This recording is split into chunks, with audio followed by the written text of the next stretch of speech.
Сәуір халықаралық балалар кітап күніне орай ертегім неткен мұратына жеткен атты дауыстап оқуымызды бастаймыз. Алтын құс ертегісі. Баяғыда бір отыншы өмір сүріпті. Ол орманнан ағаш кесіп базарға апарып сатып күнелтеді екен. Bir күні ол орманды ұзақ аралайды. Bir кезде бір биік ағашты таңдайды да балтасын сермейді. Балта тиген жерден бір қуыс пайда болады да алтын құс ұшып шығады.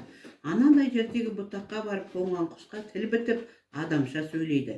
Ей адам, бұл ағашты шаппа, егер айтқаныма көнсең, мен сенің үш тілегіңді орындаймын. Отыншы қуанғаннан не дерін білмей үйіне қарай жүгіреді. Келіп болған жайда әйеліне айтады. Әйелі бір зәулім сарайда тұрсақ керемет болар еді дейді. Солай деген мұң екен, алтын құс оларды бірінші тілегін орындайды. Сол мезетте көне үйлерінің орнына зәулім сарай пайда болады. Бұл сарайда еңбекпен тапқан жоқпыз. Берекесі болар ма екен? Одан да лашықта тұра бергеніміз жақсы дейді отыншы. Сол екен зәулім сарай демде лашыққа айналады. Осылайша алтын құс оның екінші тілегін орындайды. Енді бір ғана тілегі қалады.